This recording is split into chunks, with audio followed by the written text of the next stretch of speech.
El gobierno nacional dio luz verde a la extradición de alias Pipe Tuluá, el máximo líder de la banda delincuencial más grande del Valle del Cauca, conocida como La Inmaculada. Conceder la extradición del ciudadano colombiano Andrés Felipe Marín Silva para que comparezca a juicio ante las autoridades de los Estados Unidos de América. Esta extradición fue aprobada en primera medida por los magistrados de la Corte Suprema, quienes afirmaron que, según las pruebas, Andrés Felipe Marín tendría vínculos con el cartel de Sinaloa de México. En agosto de 2024, siguiendo instrucciones de Marín Silva, un traficante de cocaína con sede en Sinaloa, México, se puso en contacto con el UC para coordinar nuevos envíos de cocaína a Estados Unidos para su distribución en la zona de Dallas, Texas. El gobierno del presidente Gustavo Petro dio luz verde para que Marín responda ante la justicia de Estados Unidos, pese a las aparentes muestras de voluntad de paz. Una de esas ofertas fue la entrega de los menores de edad reclutados por esta banda. En nuestra condición de menores de edad, requerimos el acompañamiento cercano de quien ha sido nuestra guía y representante, para que actúe como garante del cumplimiento de los compromisos, así como en la gestión de los beneficios jurídicos y sociales que el Estado pueda ofrecernos. Sin embargo, el ministro de Justicia encargado Andrés Hidárraga explicó que se trata de una extradición acordada con el cabecilla de La Inmaculada. La información que tenemos es que efectivamente él decidió asumir su proceso de extradición y nosotros seguimos abiertos al diálogo. Además de esta extradición, el gobierno Petro abrió las puertas a los diálogos de paz con los grupos criminales de la costa atlántica.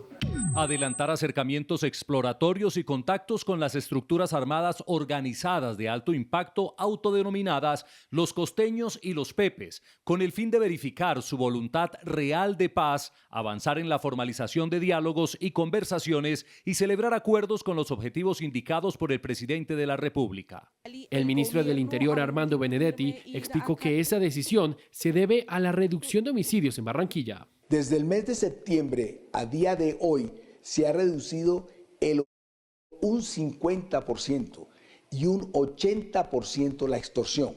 Se ha logrado sentar en 3 ocasiones a Castor y a Palomino para que entonces se llegue a este acuerdo que ha venido funcionando. Digno Palomino, alias Castor, y Pipe Tuluá ahora tendrán un espacio en la política de paz urbana del gobierno nacional, pese a que desde Estados Unidos se siguen emitiendo solicitudes para que los integrantes de esas bandas criminales sean extraditados por narcotráfico. En momentos en que el gobierno nacional estudia integrar nuevas estructuras criminales a procesos de diálogo, la Inmaculada vuelve a estar en el centro del debate. Estas son las cifras que muestran su alcance criminal y el impacto que ha tenido en Tuluá. Vámonos para Cali. Juan Cuesta, buenas noches. Red Más Noticias es Cali. Red Más Noticias es Cali, buenas noches. Pues mire, para poder entender el impacto que tiene esta organización criminal en el departamento, tenemos que comenzar desde la génesis. Y es que, primero que todo, están ubicados y han concentrado todas sus operaciones desde el municipio de Tuluá. Llevan más de 20 años delinquiendo. De acuerdo con las autoridades, en lo corrido de 2025 se han realizado cerca de 344 capturas de integrantes o vinculados a la Inmaculada. Tenemos que hablar de 21 extinciones de dominios que se han realizado vinculados a la Inmaculada. La más reciente fue en julio de este año, donde las autoridades encontraron un bien inmueble evaluado en más de 7.000 millones de pesos. En 2022, el municipio de Tuluá vivió una de las cifras más altas por casos de extorsión. Se reportaron esas 144 casos. Ahora bien, de acuerdo con lo conocido en las últimas horas con la extradición de Pipe Tuluá y lo relacionado a la Inmaculada, estuvimos buscando al alcalde del municipio de Tuluá y contestó textualmente, dijo a Red Más Noticias que realmente no era prudente opinar sobre este asunto por el momento.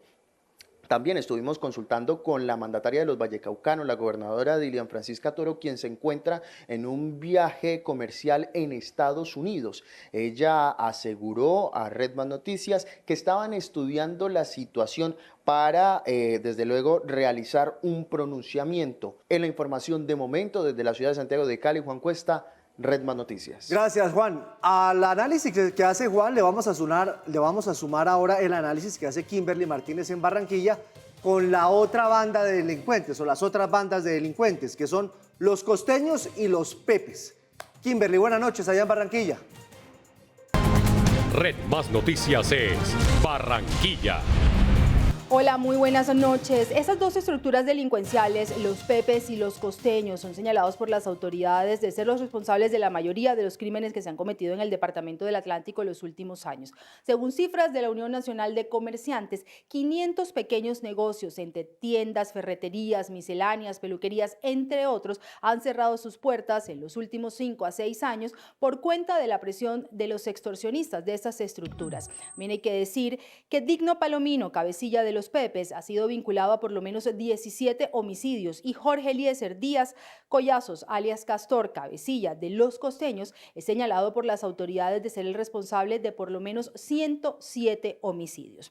Hay que recordar que el pasado 2 de octubre, los dos jefes de estas estructuras delincuenciales firmaron una tregua que se extenderá hasta el próximo 20 de enero de 2026 y que a partir de esa tregua han venido disminuyendo los delitos, tanto en Barranquilla como en su área metropolitana. Así lo ha confirmado la alcaldía, quienes señalaron que durante el mes de noviembre los homicidios tuvieron una reducción del 40%, al igual que el hurto a personas, que disminuyó en un 31%, el hurto al comercio y la extorsión tuvieron una disminución también del 75%. Esta noticia de los diálogos de paz ha sido bien recibida por el gobernador del Atlántico, Eduardo Verano de la Rosa, quien ha dicho que está dispuesto a participar de ellos si el gobierno lo requiere. Lo estábamos esperando. Si nos dan la responsabilidad, con mucho gusto intervendremos directamente, porque si queremos buscar la paz, lo único que tenemos que hacer para buscar la paz, lo más importante, es entrar en contacto directo con quienes están en conflicto. Y qué más importante que para nosotros, que quienes que son los que de una u otra manera intervienen en el 85% de los homicidios, de las extorsiones, de los robos. El 85% es responsabilidad de ellos, de los pepes, de los costeños, y si los van a tener en una mesa de negociación, ahí estaremos. En lo que va corrido del año, en Barranquilla y su área metropolitana se han registrado 679 homicidios y 48 en el resto del departamento. Según las autoridades, al menos el 85% de estos casos por sicariato obedecen precisamente a enfrentamientos entre estas estructuras, los costeños y los pepes. Desde Barranquilla, Kimberly Martínez, Red Más Noticias. Muchas gracias, Kimberly. Hablemos a calzón quitado. Después del fracaso que ha tenido este gobierno con la paz total, fracaso que hasta el propio Armando Benedetti reconoce, que esa paz total lo que hizo fue facilitar que los grupos criminales crezcan, controlen territorio, que pase lo que está pasando en el Cauca, donde allá no hay Estado, porque allá mandan los terroristas de las FARC, que pase lo que pasa en el Catatumbo, donde mandan los terroristas del ELN, seguir intentando una paz sin propósito, sin método, ahora con delincuentes de la Inmaculada, los pepes y los costeños, pues es decepcionante. A mí me parece que no hay una experiencia exitosa que sustente arrancar otro proceso de paz. Ahora, el propósito loable de frenar asesinatos, homicidios, es válido si hubiese funcionado alguno de los procesos en este gobierno, pero todos los procesos de este gobierno, salvo uno pequeño con el ELN, que terminó dividiendo al ELN, todos han sido un fracaso. Entonces, es exponernos a más fracaso, más diálogo, ¿para qué? Pues si el tratamiento es diferente en este caso, si hay método de rigor, quizá la cosa podía funcionar. Porque bueno, en el caso de Barranquilla, veamos ahí las cifras de lo que ha dejado la criminalidad de los pepes y de los costeños. Sí ha reconocido la propia alcaldía, y lo ha dicho también el ministro del Interior en las últimas horas a raíz de esta noticia, que después de que se firmó la tregua, sí han bajado los homicidios, las extorsiones, los secuestros. Por ahora la cosa parecería dar resultados en ese caso específico. Pero usted tiene razón cuando recuerda que esto no puede ser con la laxitud con la que hemos visto que se ha manejado todo este proyecto de la paz total con los grupos guerrilleros, que ha salido bastante mal. Ahora, a las 8:30, Heráclito Landines, que es uno de los hombres más cercanos a Iván Cepeda, muy cercano al gobierno nacional, le hizo una entrevista ya hace unas horas. Y él dice que uno de los principales responsables de que la paz total no haya funcionado es el mismo Oti Patiño. Entonces, en el mismo gobierno se hacen unos señalamientos, se hace un cuestionamiento válido, sano, ¿en qué fallaron? Dice, la paz total no funcionó.